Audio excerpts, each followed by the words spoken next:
बोलो भारत माता की जय श्री राम ಅಂತ ಹೇಳಿದ್ರೆ ಜೈ ಜೈ ಶ್ರೀರಾಮ್ ಅಂತ ಹೇಳಬೇಕು. ಜೈ ಶ್ರೀರಾಮ್, ಜೈ ಶ್ರೀರಾಮ್. ಎಲ್ಲರೂ ಕೈ ಎತ್ತಿ ಹೇಳಬೇಕು ಜೈ ಶ್ರೀರಾಮ್.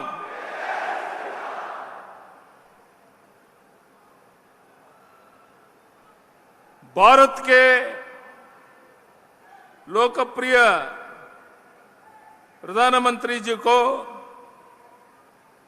आदर के साथ स्वागत करता हूं. ಭಾರತದ ಆಶಾ ಕಿರಣ,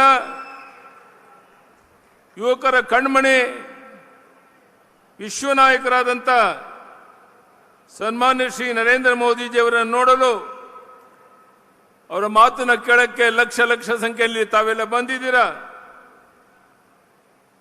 ವೇದಿಕೆ ಮೇಲಿರುವಂಥ ಎಲ್ಲ ಹಿರಿಯ ಮುಖಂಡರೇ, ಮಾಧ್ಯಮದ ಸ್ನೇಹಿತರೆ,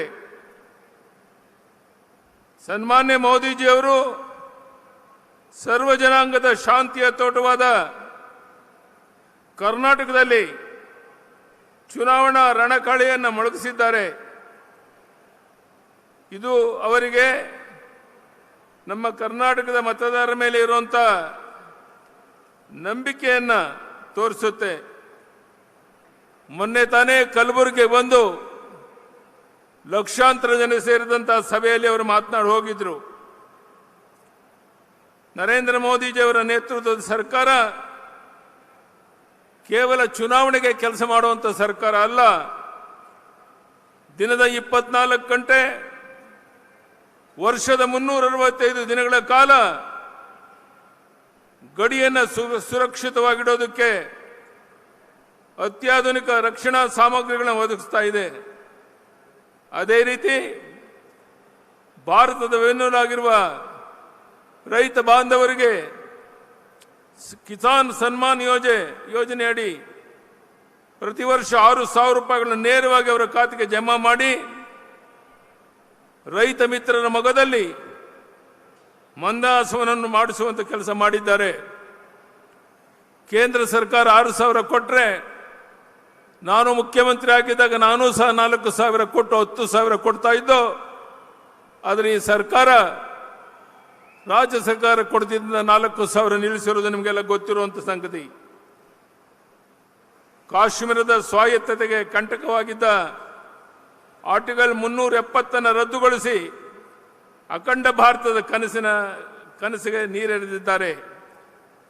ಕೋಟ್ಯಾಂತರ ಹಿಂದೂಗಳ ಕನಸಾದ ಶ್ರೀರಾಮ ಮಂದಿರವನ್ನು ಯಾವುದೇ ಕೋಮು ಸಂಘರ್ಷಕ್ಕೆ ಆಸ್ಪದವಿಲ್ಲದಂತೆ ಸರ್ವೋಚ್ಚ ನ್ಯಾಯಾಲಯದ ಆದೇಶದ ಬಳಿಕವೇ ನಿರ್ಮಾಣ ಮಾಡಿದ್ದಾರೆ. ಕೊರೋನಾ ಮಹಾಮಾರಿ ನಂತರ ವಿಶ್ವದ ಅನೇಕ ರಾಷ್ಟ್ರಗಳು ಆರ್ಥಿಕವಾಗಿ ಹಿನ್ನಡೆ ಅನುಭವಿಸಿದ್ದೇವೆ. ಆದರೆ ಪ್ರಧಾನಿ ಶ್ರೀ ನರೇಂದ್ರ ಮೋದಿಜಿಯವರ ದಿಟ್ಟ ಹಾಗೂ ದೂರದೃಷ್ಟಿಯ ಪರಿಣಾಮ ಇಂದು ಭಾರತ ವಿಶ್ವದ 5ನೇ ಬಲಿಷ್ಠ ಆರ್ಥಿಕ ಶಕ್ತಿಯಾಗಿ ಮುನ್ನಡೀತಾ ಇದೆ. ಇನ್ನು ಕೆಲವೇ ವರ್ಷಗಳಲ್ಲಿ 3ನೇ ಬಲಿಷ್ಠ ಆರ್ಥಿಕ ಶಕ್ತಿಯಾಗಿ ಹೊರಹೊಮ್ಮಲಿದೆ. ಇಂತಹ ಶ್ರೇಷ್ಠ ನಾಯಕರು ಕಳೆದ 10 ವರ್ಷಗಳ ಅವಧಿಯಲ್ಲಿ ಒಂದೇ ಒಂದು ದಿನ ವಿಶ್ರಾಂತಿಯನ್ನು ಪಡೆಯದೇನೆ ದೇಶದ ಹಿತಕ್ಕಾಗಿ ಕರ್ತವ್ಯ ನಿರ್ವಹಿಸ್ತಾ ಇರುವ ನರೇಂದ್ರ ಮೋದಿಜಿಯವರು ಇವತ್ತು ನಮ್ಮ ಶಿವಮೊಗ್ಗಕ್ಕೆ ಬಂದಿದ್ದಾರೆ.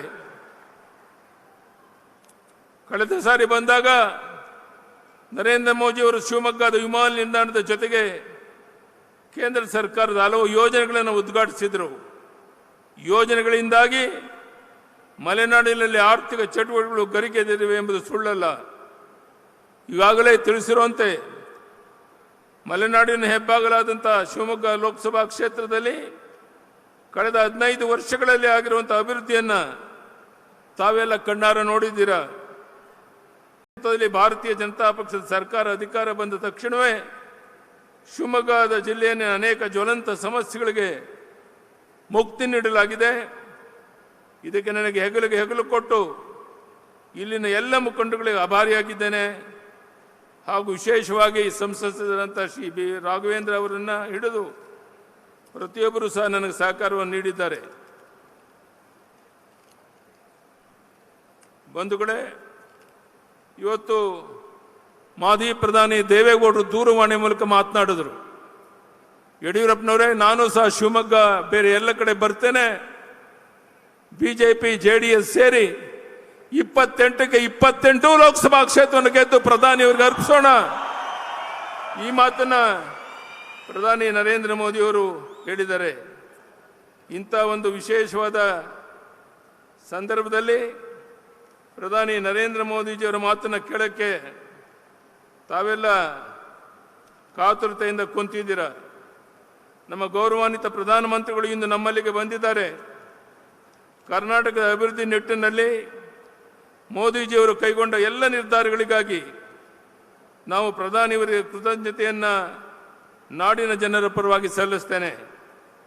ಗೌರವಾನ್ವಿತ ಪ್ರಧಾನಮಂತ್ರಿಗಳು ರಾಜ್ಯಕ್ಕೆ ಆಗಮಿಸಿದಾಗ ವೇದಿಕೆಯಿಂದಲೂ ಕನ್ನಡ ಮಾತನಾಡಲು ಪ್ರಯತ್ನಿಸುತ್ತಿದ್ದಾರೆ.